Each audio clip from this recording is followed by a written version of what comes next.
San Diego getting a break from the rain for now, as we have seen if you've stepped outside, but we're not in the clear just yet. Yeah, not quite there yet. Let's check in with Evan and Ronnie standing by with our first look at our microclimate forecast. Little pause here, but we got more to go, right? We're simmering down for the day today, basically. Got it. And then tonight into tomorrow, more rain. Thursday, additional rainfall.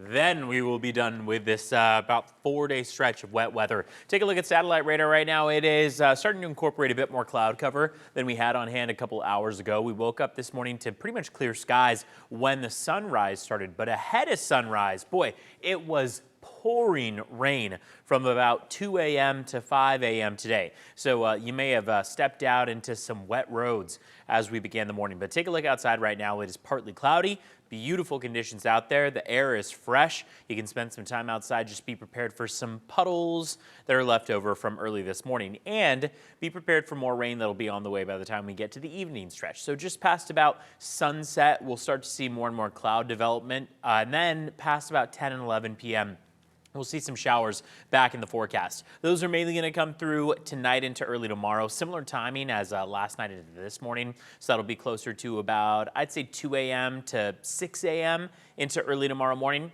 And then during the daytime hours on Thursday, we've got some additional wet weather in the forecast. Don't let your guard down too much. We've got wind advisory across the entirety of the county. And look at that. Our first winter weather advisory in San Diego County for our local mountains. Yeah, first one we've had of this winter season so far, considering some fresh snow fell overnight across our mountains. We'll take you to the mountains, show you what to expect over the next couple of days coming up in just a bit. Back to you.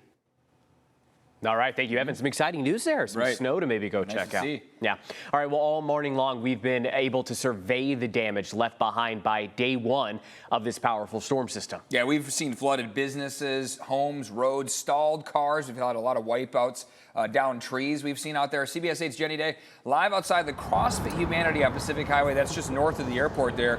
Businesses are dealing with lots of flooding here, Jenny. Boy, lots of flooding. They have had their share of flooding 5 times now at this one location already just this year in January, and then again overnight. Several businesses and homes along this stretch here in Mission Hills were all underwater overnight, so I feel for them. My heart just aches. They've been working hard.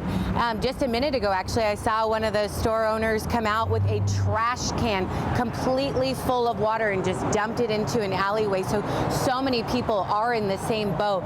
The businesses here, they've been through this before, so they did try to line the entranceway with sandbags, but it was just too much water to keep out. One of the coaches tells me it poured in for hours.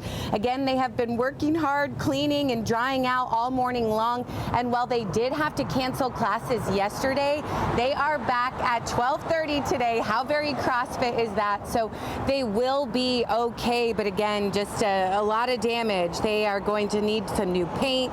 Some of their mats were ruined.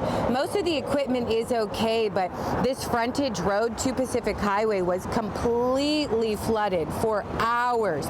Water was all the way up to the entrance and then inside many of these businesses and homes. It took me a while to even get to this location because all of the side roads were also underwater.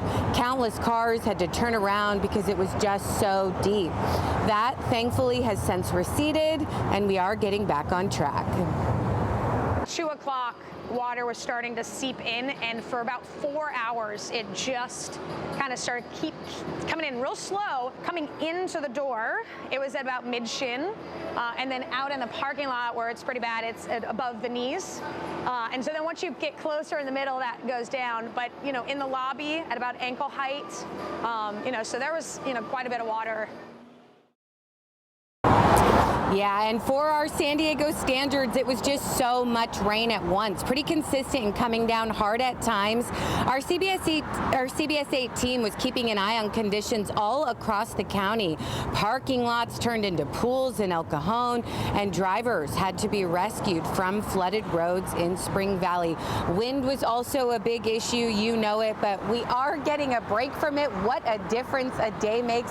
We've been out here all morning long. We were, ankle deep deep, at least in water for several hours, and now we got blue skies and sunshine, so absolutely beautiful. Because we are not out of the woods, though, I just want to remind you that the county still has a long list of locations where they have sandbags. We do have that on CBS8.com, so still time to get a little better prepared if you saw any flooding this first round. Eric, back to you. Jenny, thank you so much. Right now, the city of Chula Vista will be distributing sandbags for flood protection, just in case this happens again here overnight. This is happening through 3:30 p.m. at the city's Public Works facility. That's at 1800 Maxwell Road. You're asked to bring proof of Chula Vista residency.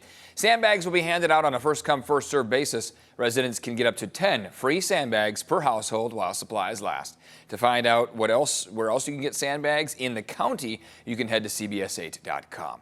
And an important reminder here this morning, because we're going to get that rain again here overnight, make sure to stay safe out on those roads in this rain. Turn those headlights on if it's actively raining. Avoid slamming on the brakes. If you start to hydroplane, you just have to let go of the gas and keep the car straight. It'll correct itself.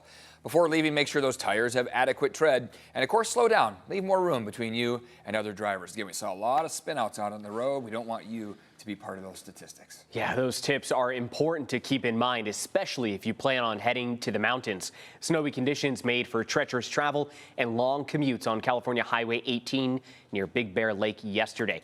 Chain restrictions are also in effect this morning along the 80 in the northern Sierra Nevada. Donner Pass could receive up to 7 feet of snow by tomorrow.